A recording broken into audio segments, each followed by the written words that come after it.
Welcome to Brutally Honest Talk Radio, where you will learn about an issue minus the BS.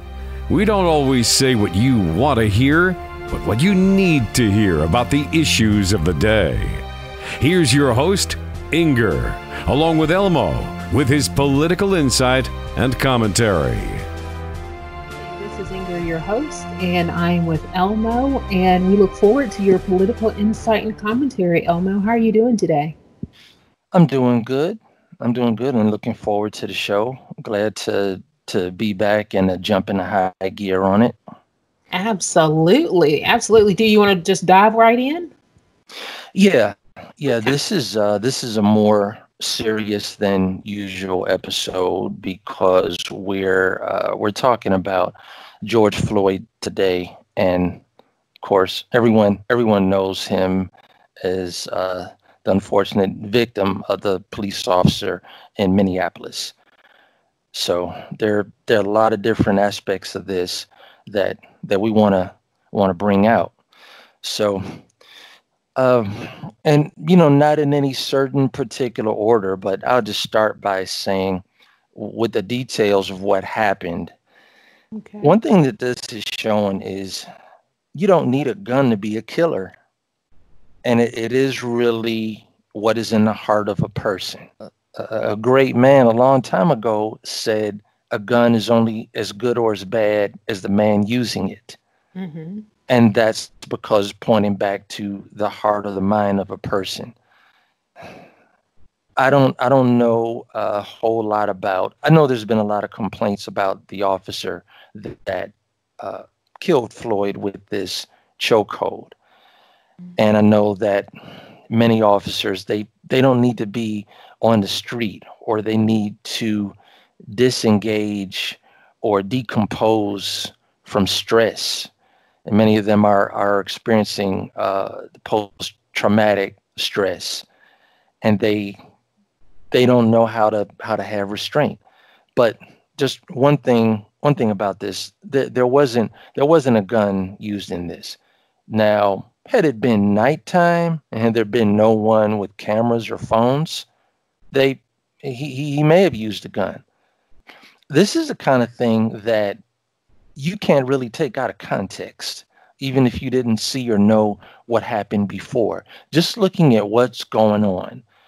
Floyd was unarmed, and me being 205 pounds with no training as a police officer, I would have been able to handle Floyd by myself, especially with him handcuffed. Okay. He's resisting arrest. He's bucking. He's rolling around, whatever he's doing. Put him in the back of the squad car. Get him in there. If you need to, cuff his ankles and put the seatbelt on him. I guarantee you he's going to be immobilized for the most part. Mm-hmm. Oh, well, I'll just play devil's advocate here. Mm-hmm. I know we've seen what everyone has seen on the video, but we also know that video doesn't always tell the whole story. So with that, I guess we still have to find out what the courts are going to say, obviously, and how all that's going to play out. Mm-hmm. But what do you think is going to happen if he gets off? If it is not what everyone thinks they've seen, what do you think about that? If he gets off as in scot-free and he doesn't do any time, it's going to be like what happened with Rodney King. Remember, that's when the rioting started, not when the video of King came out. Of course, King wasn't killed. People were still outraged by what they saw. When the verdict on Kuhn and these other officers came out and they all walked, that's when the rioting began. And that was in Los Angeles, South Central Los Angeles, and maybe 2 or 3 other cities around the country. This has already been in over a dozen cities of rioting. And so if that were to happen, it would be just as bad as it's been in the last week or worse. Okay. That's what will happen. It might even funnel into a race war. Mm-hmm. Meaning I'm talking about people get armed and they go out and try to form a militia or a community army and just go after police officers. Right. Now, what about the idea? And I've been trying to find the stats for this for a Mhm. while, but that there are, how do I put this?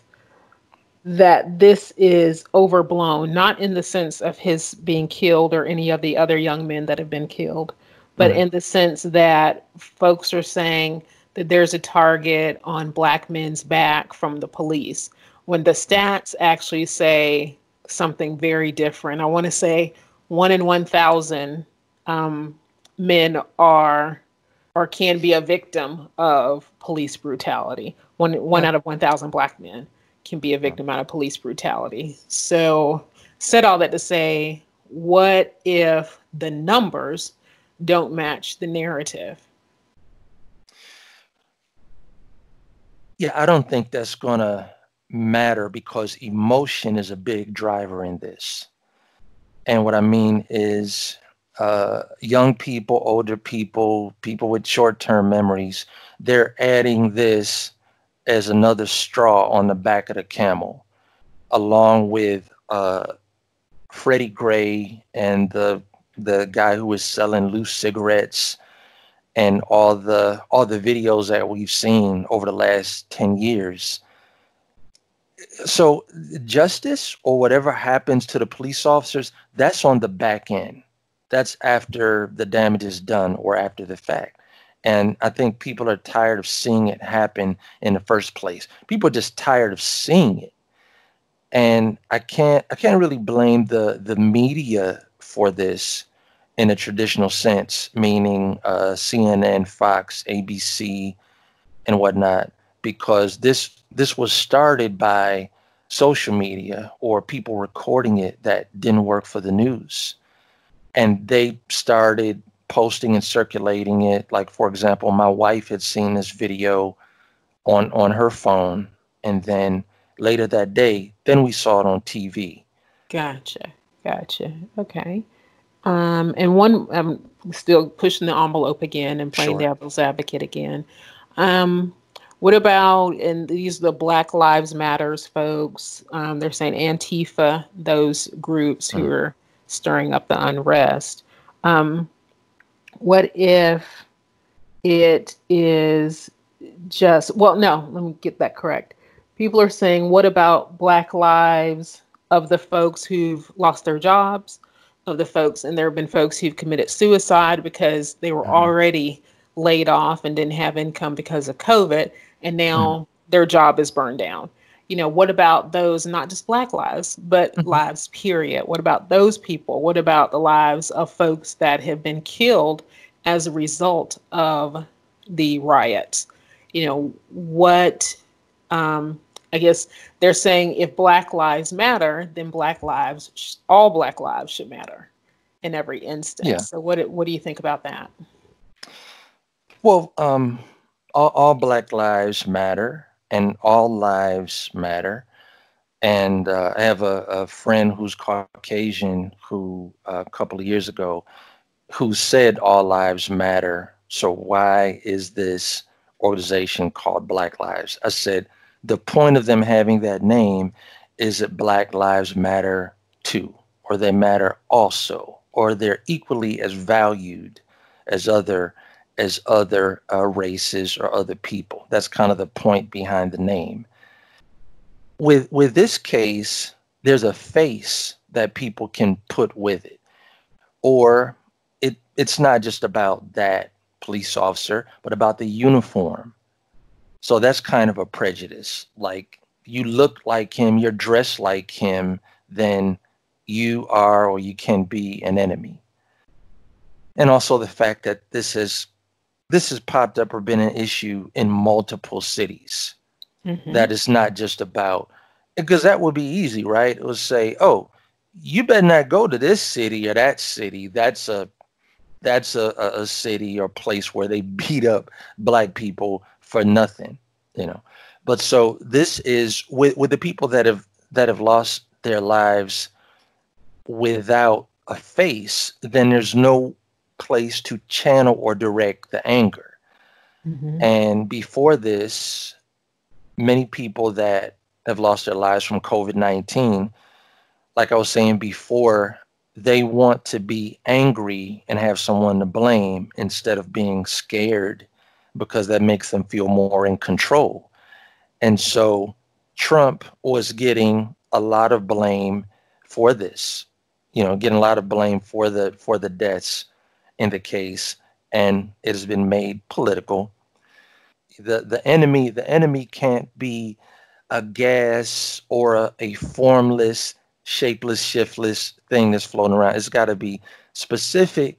When it is specific, then people are directing their hatred toward that. And one more question then. What would you say to people, everyone is now stereotyping police officers? Well, I know Black folks don't like when they're being stereotyped, but at the same time, they're stereotyping, saying all police officers are like this, when clearly it's not all police officers. So what are your thoughts about that? The way that bad apples work, literally, the way that they work in a barrel or in a bunch, is one bad apple will spread and spoil, contagiously, making the others bad. But in the case of people, it makes the others look bad. It's kind of, they're a group of cops who they stereotype Black people because of the bad ones, and say, if you dress this way or act this way or listen to this kind of music or your car is pimped out like this, look out. Yeah, I got my hand on my holster, and I'm ready. I'm trying to be ready. And there's the same thing just flipped around with cops and people stereotyping that. So it's not just limited to or restricted to a race, but can be to any group of people. And that's kind of where that comes from. So people need to know this. It is a very small percentage of people, definitely a minority.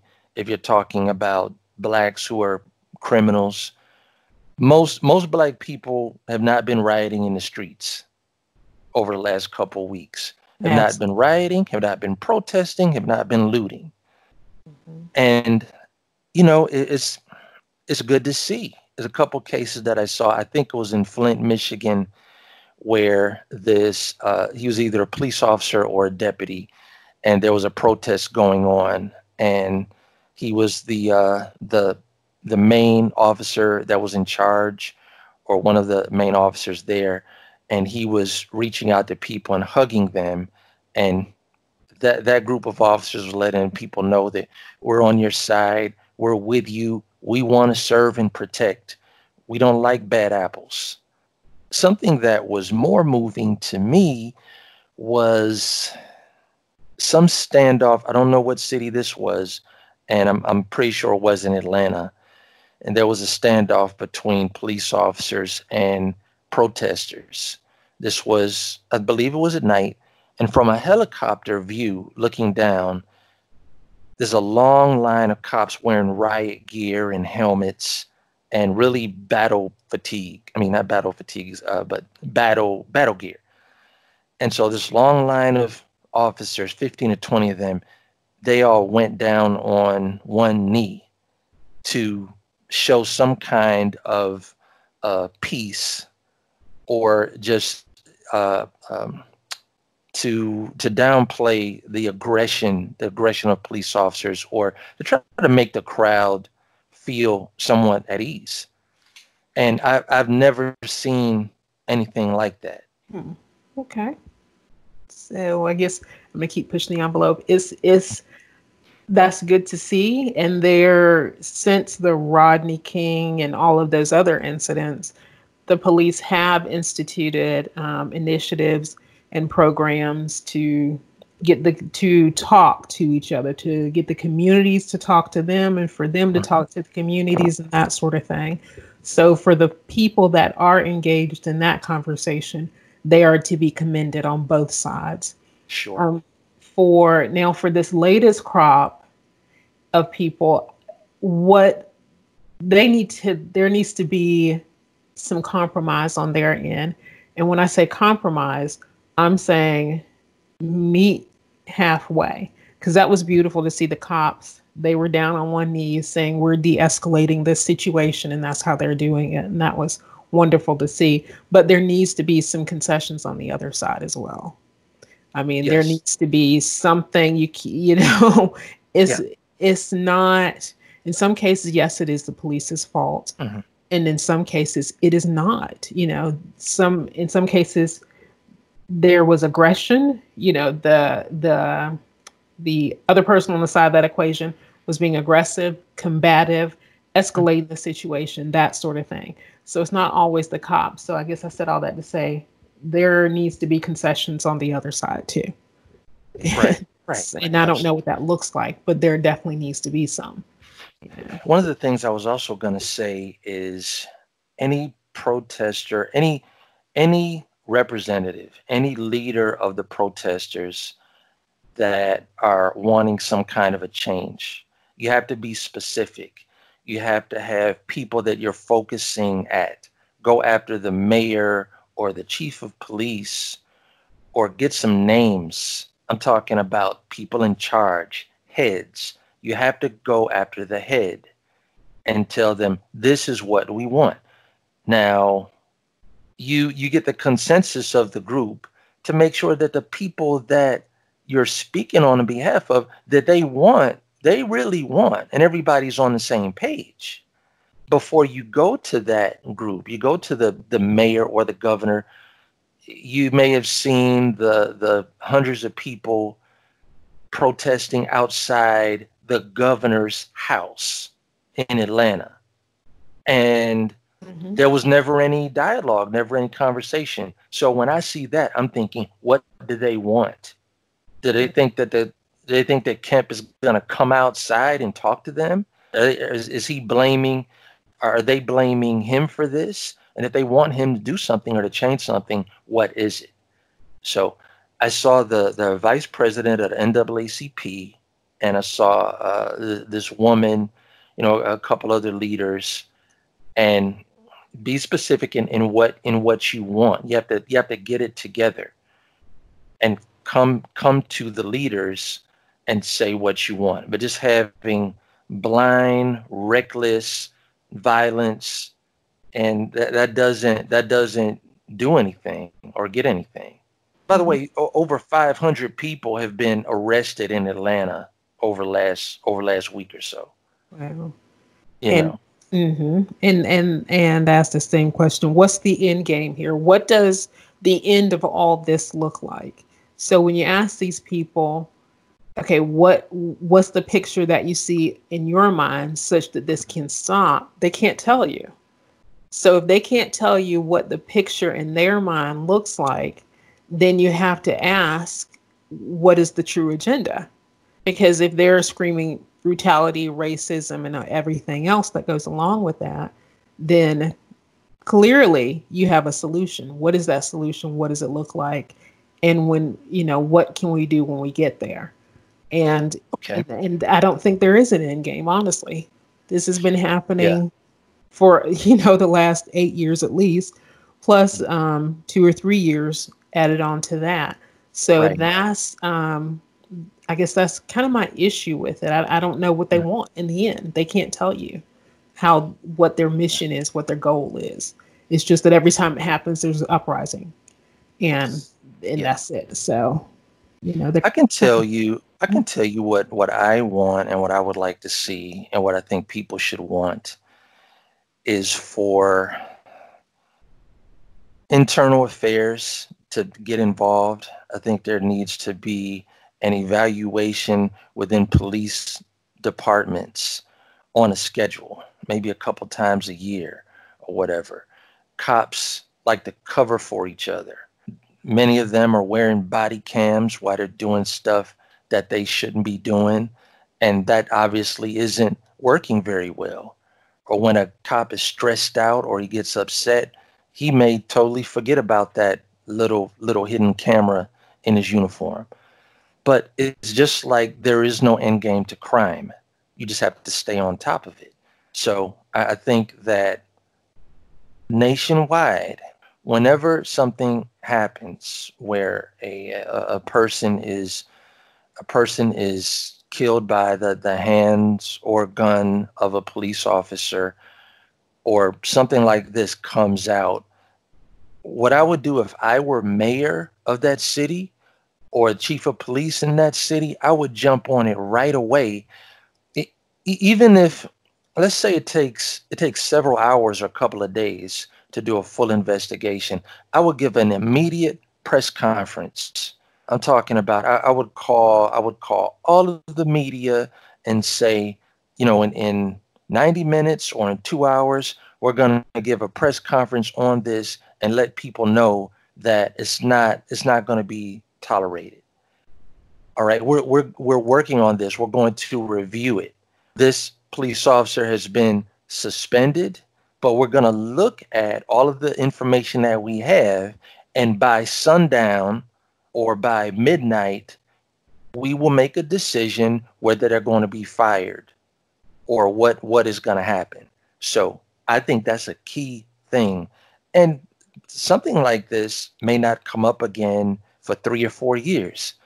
It's going to come up at some time. And I'm just saying, whenever it does, they need to jump on it immediately and send out a message. Okay. So that's one thing that needs to change. Yeah.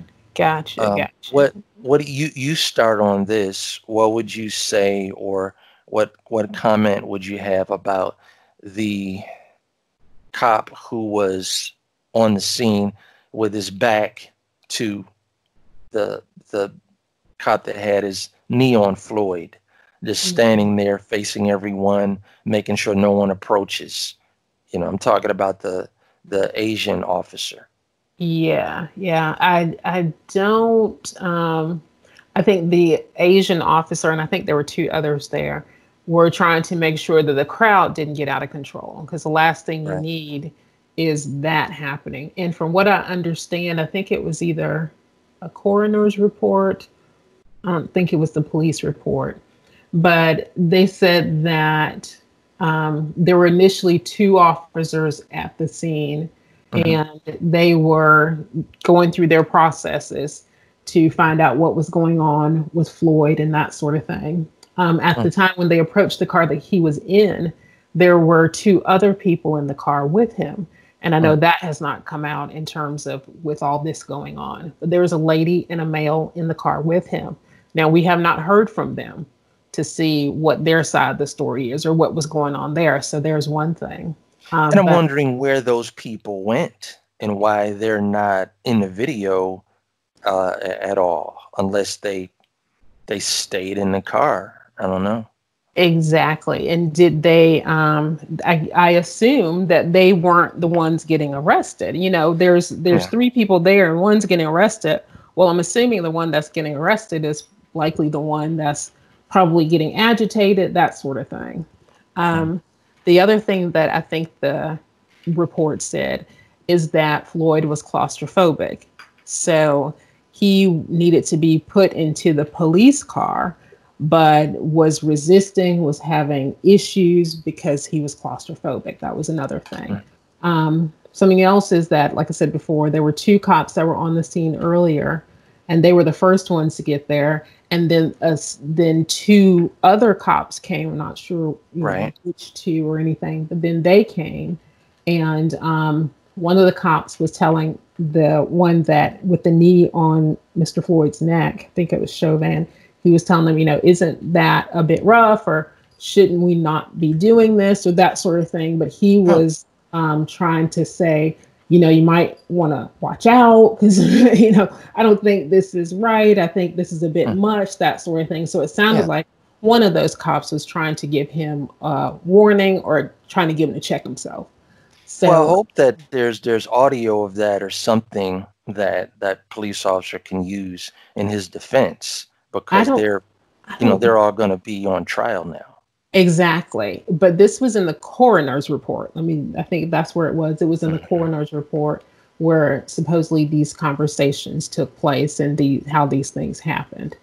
I want to So, say one more thing about that officer, and that is looking at the proximity where he was standing in his position, mhm, and the cameras, at least two phones mhm, that were further away from Floyd than he was, and mhm, those phones, those microphones are picking up him saying, "I can't breathe." So mhm. if they are able to hear him say that, I know that that officer was able to hear that.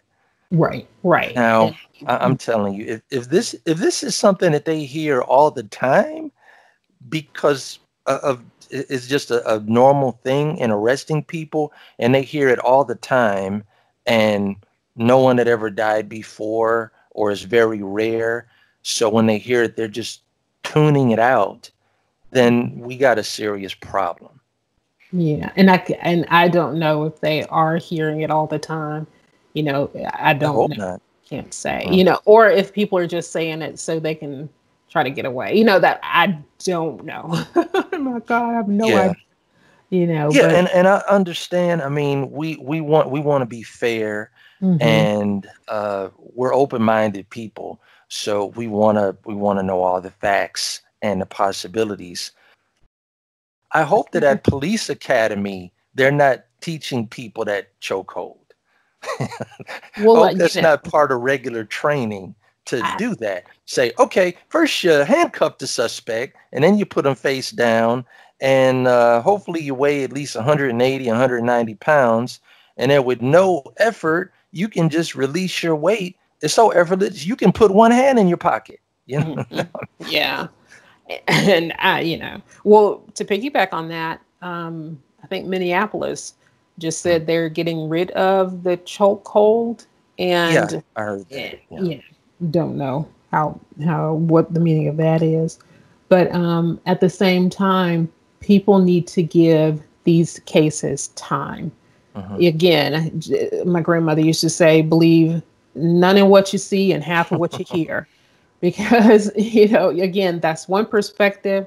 We don't know what was going on before, Hmm. after. We don't know. It's just one perspective at one point in time. So if folks want to really get justice and see it done, justice doesn't Hmm. happen in a day, it doesn't happen in a week, and sometimes it Exactly. doesn't even happen in a year. You know, Yeah. but OJ. give it time. Right. You know, I mean, give it time for justice to be served. And you know, the Right. internal affairs piece, I can imagine that the police officers or and that particular team that they're doing what they do. But again, it needs time. And Yeah. if it's done too quickly, then the end result will lead to even more unrest. Hmm. So, you know, if it's the end result and it hasn't been done thoroughly and every T hasn't been crossed and I dotted, Yeah. then you're asking for even more trouble. So, you know, you got to give it time to get to the facts. And then to piggyback on that, if you give yourself one, it takes the emotion out of it because then people have Hmm. moved on to something else. And two, you be ready to accept what it is. You can question it, you can ask questions Hmm. about it, but just because it's not what you believe doesn't mean it's not true. And I Right. think that's where a lot of folks are, not just in this particular instance, but in everyday life. Well, I don't believe that. Well, just because you don't Mm. believe it doesn't make it true. It doesn't make it not true. You know, it's like, Right. And if mhm. someone doesn't believe something, there should be a reason Yes, instead of just being skeptical or cynical. yes, You know, absolutely. let's pull back the red curtain and see what's going on instead of just saying that whatever's behind the red curtain is evil. Right. You that's how people go crazy. Look, you gotta put things together and let it make sense to you. Hmm. And Absolutely. you know, there are some people that no matter what. See, the first ones to go forward are usually the initiators, and then you have the followers. Hmm. And so there are people that are already frustrated or mad or pimped up because of what's been going on with the pandemic Yes. and how it's affected people in their pockets and in their refrigerators, and not being able to be social, be around people, and staying at home and all of that. I guarantee you, in every city, there's been at least another 10 or 15 people that have got it infected just from being out on the street that close to other people while Absolutely. they're sweating and they're throwing fireworks and then they run and they're bumping in each other. I know. So it's like they forgot about that. Like we're not we're not scared of that anymore, as if the thing is going away. You know. Yes. We're gonna come back and talk more about repercussions of the Floyd incident, and I want to hit a couple other things that have been going on last few weeks also, and then we'll come back to it.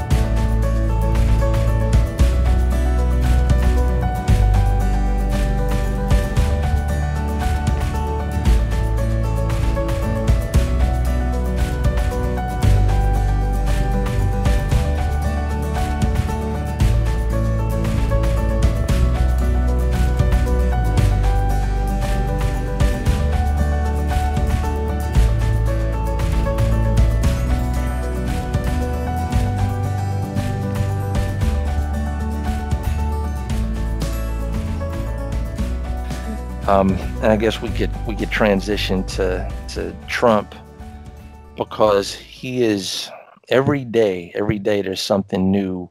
No matter what else is going on, he's going to be connected to that somehow. Okay. No matter what happens, you could have a celebrity in entertainment or whatever it is. I mean, I guess. Well, what happened with Kobe Bryant at the beginning of the year? No one blamed Trump for that, you know. Right. No one blamed him for that. It was Yes. people are digging, trying to do research. Well, did Trump know the pilot? Maybe they're related, you know. Maybe Right. he Exactly. sabotaged the helicopter. Exactly. I told you that there are people on Twitter saying Trump murdered 90,000, 100,000 people, and that kind of craziness. Well, there's some cartoonists. He had a picture of what it was.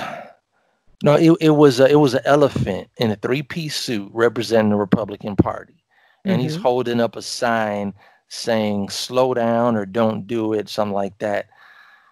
And Donald Trump is pushing a hospital bed of an elderly black woman who's got tubes going in her nose and an IV in her arm, and he's pushing her over the cliff off of this mountain. Oh my gosh. And it said, it's been a couple weeks since I've seen it, but it said something about we're trying to reach 100,000 deaths, or this person is expendable, something like just outrageous. Wow. So I guess that's just considered a form of expression, or art for them to do that. And Wow.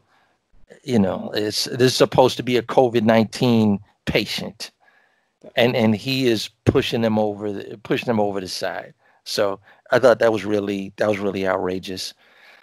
Trump got criticized. Yeah, go ahead. Go ahead. What are you going to say about it? Saying I guess you can ask, when is the last thing, or when was the last time you heard good news about Trump? If you were to look in the newspaper, Yeah. it's like he can't be all bad, not the way they portray him. On conservative radio or conservative newspapers, and the way that he handled some things, I'll say this: there was a press conference, and this woman was, I don't know if she spoke first. I'm trying to remember now, because that kind of makes a difference. But oh yeah, so the clip, the part that I saw, it had Trump speaking first, and he was saying, We're testing people every day. We're making progress. Things are getting better. We are leading the world. We're leading all nations in testing and the medical care that we're providing to people. And I may say it wrong, but hydroclox. I'm sorry. Hydroxychloroquine. Hydroxychloroquine and other developments that are helping or assisting patients. But it was how well the United States is doing. And so this reporter in the audience, she asked a question, Mr. President, why does everything that we do have to be a competition? Why does it have to be us against the rest of the world? And before I tell you what Trump said, first of all, the expectation of the United States is to be better and to do better. Yeah. This is expected by the citizens. This is expected by our enemies, by our allies, by the rest of the world. The focus is on the United States. That's just the way that it is. There's as bad as we supposed to be, there's more people trying to come here and live in this country than any other country on the planet. Yes. Just because of reputation of land of opportunity. And not just that, but the people that are coming here, they got relatives or friends that told them firsthand how much better their life is by living here than wherever they come from. Absolutely. So I just wanted to throw that in. And so then Trump's response was, well, we're doing a lot better. We're doing a lot better than these other countries. And if you really want to get to the root of where this came from or why other countries aren't doing as well, then why don't you talk to China? Go talk to them and ask them why their news isn't getting out about their progress and why they're pushing back on letting people work with them and whatnot. Okay. Now, the woman says, why are you saying I need to talk to China? Why are you saying that specifically to me? Now, let me mention this reporter is an Asian woman. And I also want to say that before she said that, I never made any connection between her and China. Okay. Now I know most people, me included, cannot look at an Asian person and tell what country they came from. No. Okay. It is a fact. Anybody that doesn't believe that COVID-19 and this virus came from China, if they don't believe that at this point, I don't know what to say for them. That's the truth. That's where it came from. You know, she didn't have an accent. She didn't sound like she was born and raised in China. She sounds like she's been American all her life. So why are you getting offended? There is a problem. There is a problem with the Chinese government. Yeah. So if I ever say I don't like China or they did this or did that, I'm not talking about the great people and citizens who live there. That's not what people are saying. We don't have a problem with Russia because of the citizens. No. It will be because of the people in the Kremlin. I listened to that press conference that you're talking about, and I listen to most of them. I don't watch them on TV, and I would have not had any idea what nationality she was until I saw in the news, and they made a big deal about it, and it's blown up for no reason whatsoever. So just wanted to interject it there. I didn't know she was Asian until all of that. So right, and just as a viewer, I think it's not completely honest to say that because you are not a prejudiced or racist person, that when you look at people, you don't see color. I know how that comes off. Of course we see color, or we notice if someone has an accent or something that points to another country. But that doesn't mean that you can't treat that person based on who they are and how they act. Biden. We started talking about Biden on the last show and how he said if he was president, he would have had boots on the ground. Okay. Also, this was last week, I think.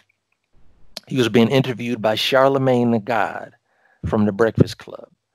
And at the end of the interview, Charlemagne said something about how can you get black people to go out and vote for you, or what would you say to black people about coming to the polls and showing up? Biden says, if you don't vote for me, you ain't black.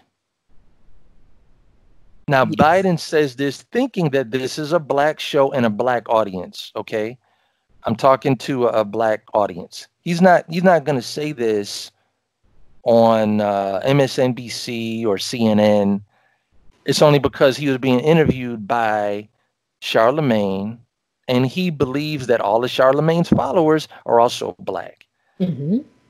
This is so outrageous, and there's so much wrong with this. I don't even know what to compare it to. I can't say, well, this is like Trump telling people, if you don't vote for me, you ain't white, because that's not exactly the same thing. Exactly.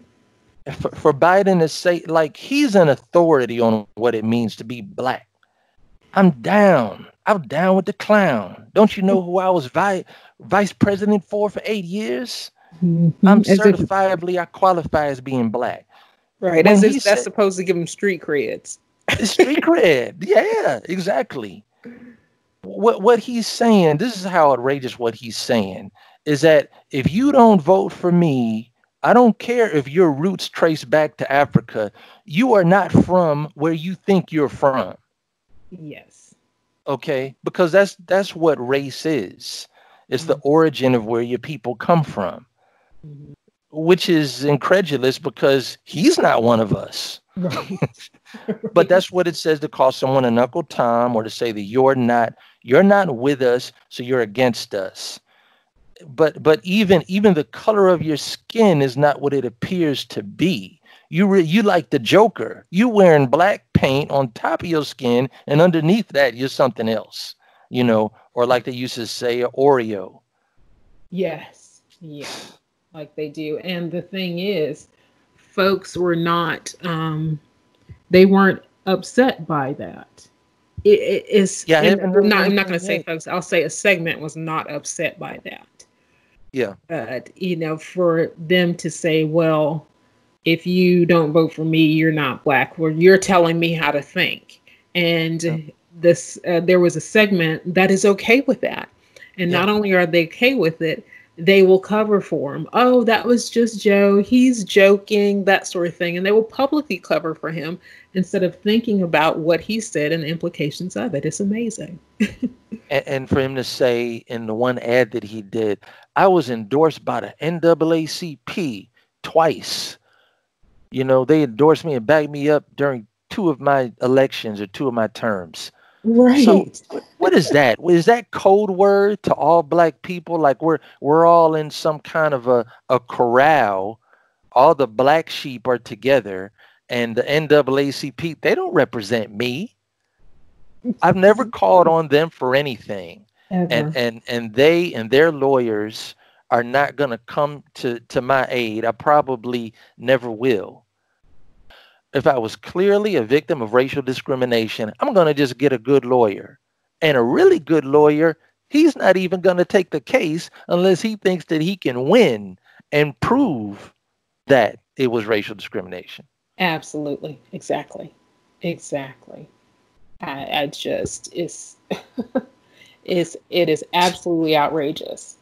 And it's been just adding to the long list of gaffes that he's had. And I can't say at this point it's a gaffe as much as that's how he really feels. Oh, yeah, it is. It is. And it's so condescending for him to say, you ain't black. Really, Uncle Joe? I never hear you talking about that on the usual platform. Okay. It's true.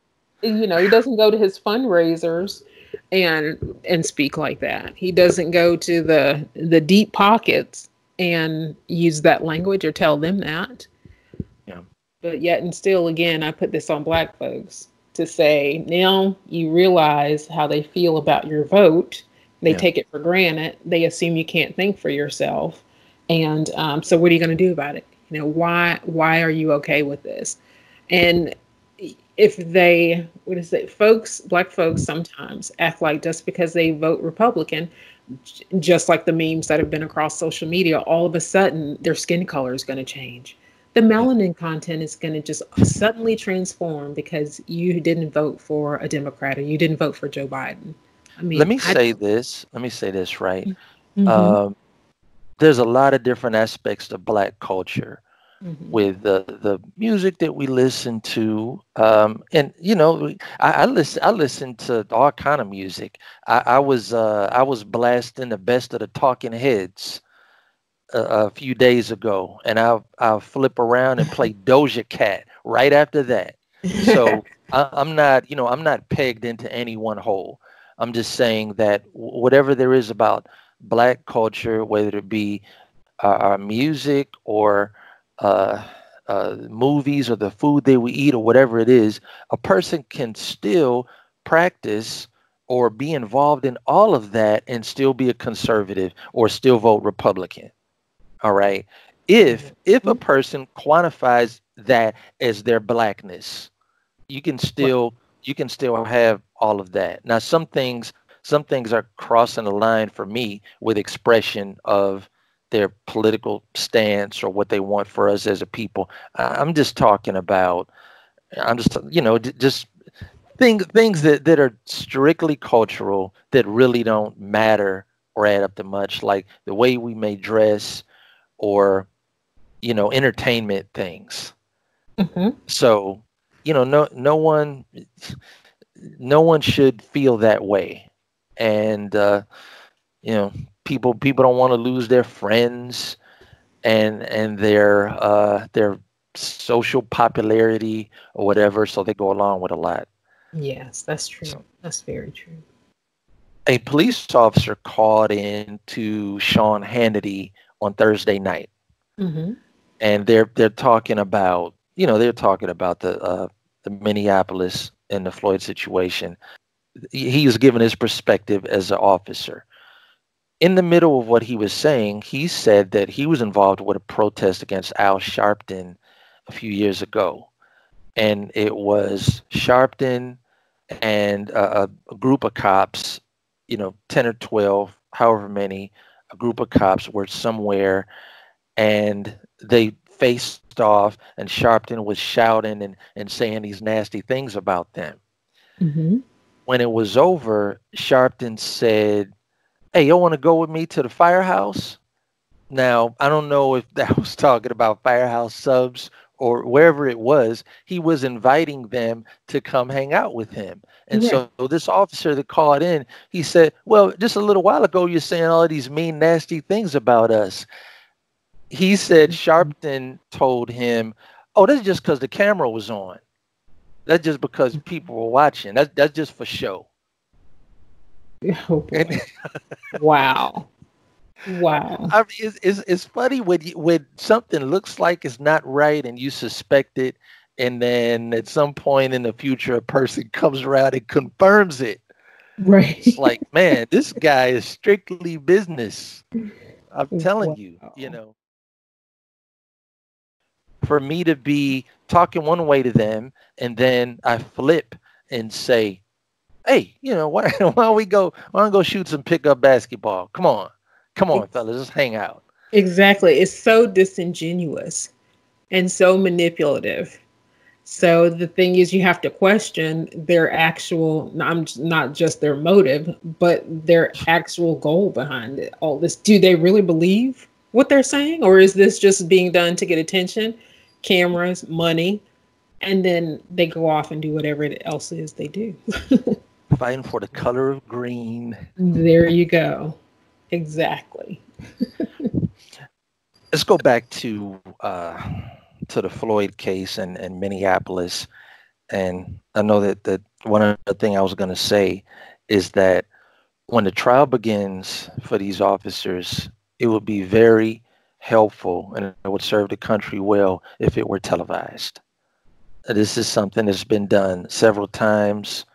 One of the most recent cases is Casey Anthony, who Uh huh. murdered her daughter, and they found traces of chloroform in the trunk. and all of this. And, her mother was over at either she or her mother was Googling how to knock somebody out with chloroform, and all this evidence came out. But I remember when that trial was going on, it lasted maybe a couple of weeks, and they televised it. It may have been on court TV, but every day. And so it's just that in a court case, for anyone who's ever had jury duty, and the average case is going to last a week, and there's so much evidence that comes out, so many aspects, everything that could be considered evidence by the prosecutor or the defense is going to be in there, which is much more than you're going to see in a 5-minute story on the news. I mean, they have television in the police station, or they can air this on radio where they're keeping up with it and knowing what's going on. Because if these officers are found guilty, and the main one that caused the death, if he gets 20 years and the others get 5 or 10 years in prison, well, the verdict really shouldn't be a surprise. I'm saying the verdict coming from the jury, if you've been following the case and you see the evidence is coming together. True, but at the same time, I think people are still at the point where they want to hear their opinion coming out of your mouth, kind of thing. Yeah. So they still, if it's not what they want it to be, then they're going to still call it an injustice, regardless of the evidence that you put in front of them, I think. Yes, there are some people like that. And honestly, those same people would not even take the time to sit down and watch the trial. True.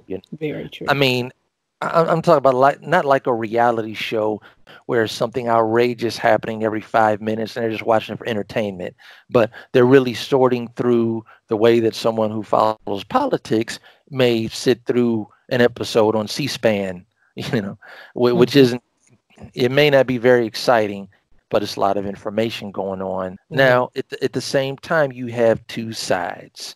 You have lawyers that are trying to get them off, or it's very convicting to have video evidence.